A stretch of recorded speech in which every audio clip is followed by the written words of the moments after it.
ikuti dulu ini kasus seperti apa ya, supaya masyarakat juga, semua masyarakat tanda tanya ya, apa sebenarnya yang terjadi di institusi kepolisian dengan matinya Joshua. Motif daripada pembunuhan itu apa?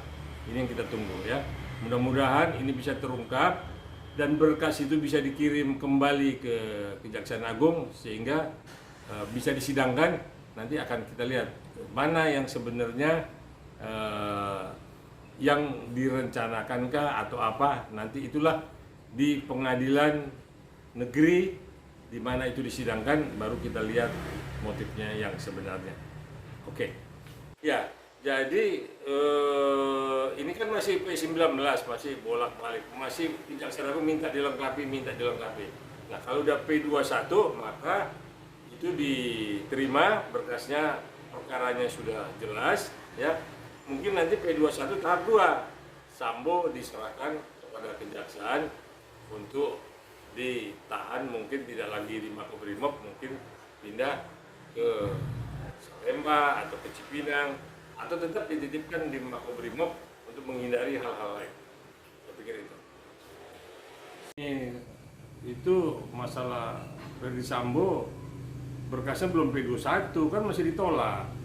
Yang disidangkan itu adalah sidang kode etik. Ya, pada tempo hari pada sidang pertama kode etik dia dipecat, lalu banding. Nah, kemarin itu sidang banding kode etik sebagai anggota kepolisian. Nah, sidang bandingnya itu ditolak, artinya putusan kode etik di kepolisian tetap memecat Ferdy Sambo dari keanggotaan kepolisian. Nah, kalau masalah pelanggaran dan perbuatan hukumnya itu nanti di Kejaksaan Agung. Belum, karena masih tempo hari dicoba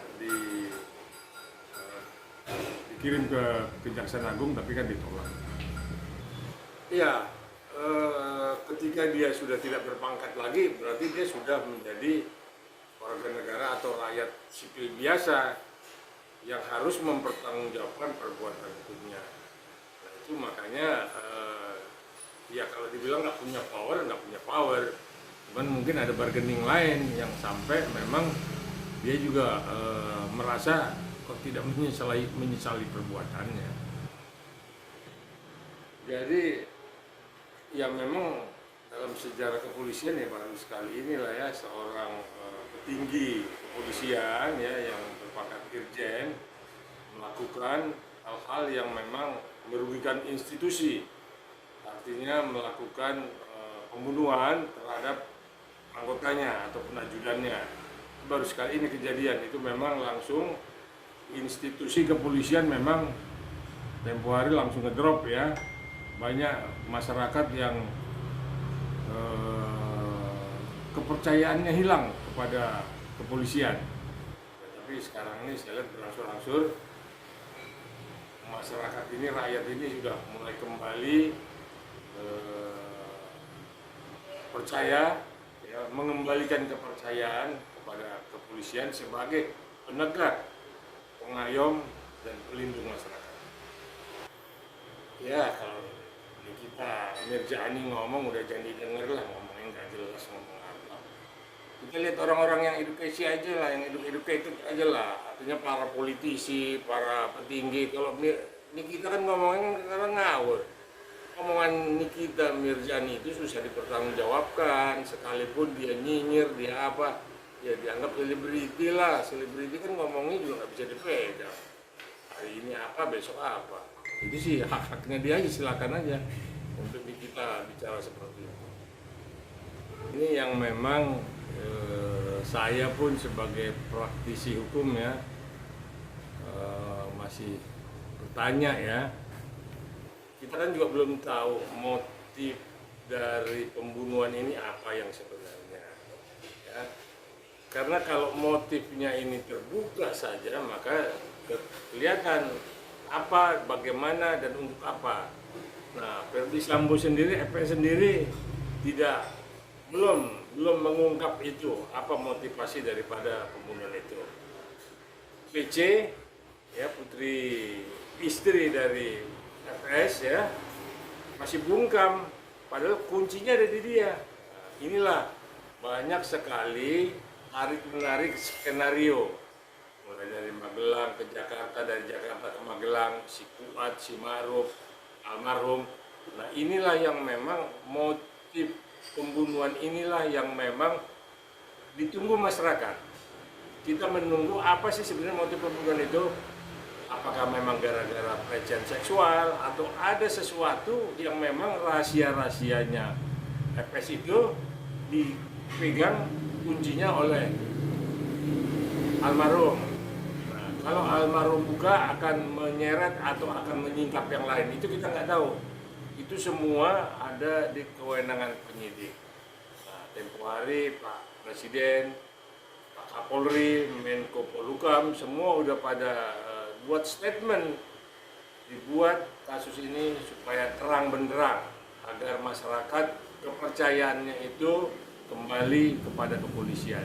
Ini sampai hari ini, hari apa nih?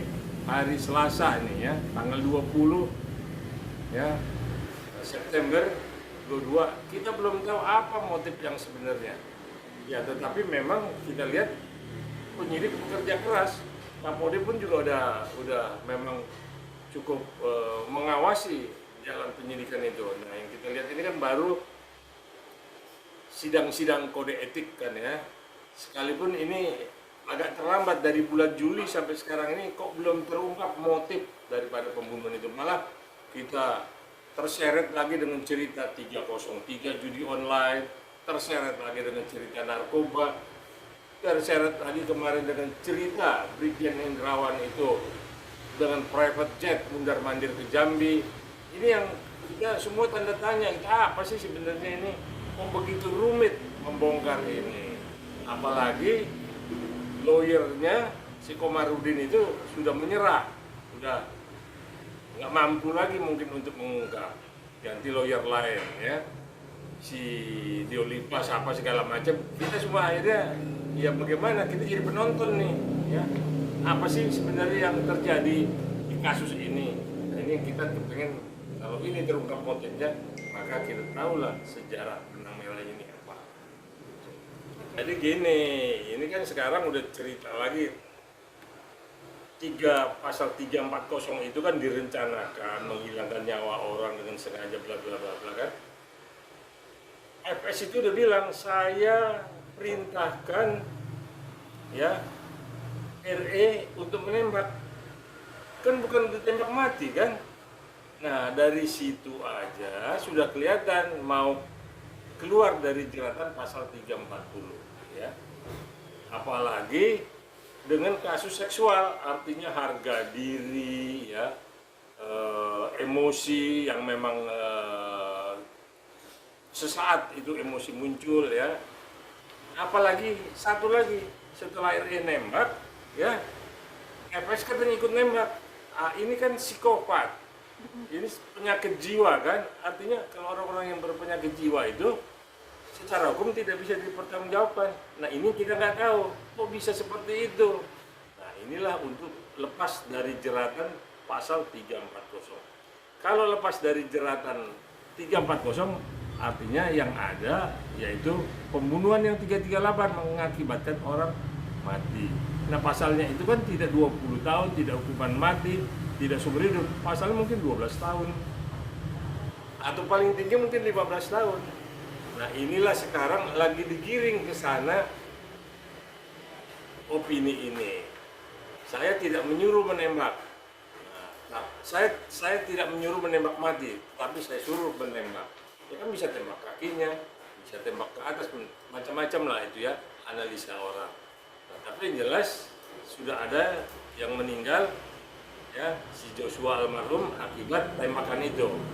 Nah itu nembak-nembak ke dinding lagi itu kan juga seperti apa? Mungkin psikopat. Nah inilah emosi yang tidak terkontrol, itulah yang mungkin ya membuat kejiwaannya terganggu, maka jeratannya dari 340 KUH pidana itu lepas.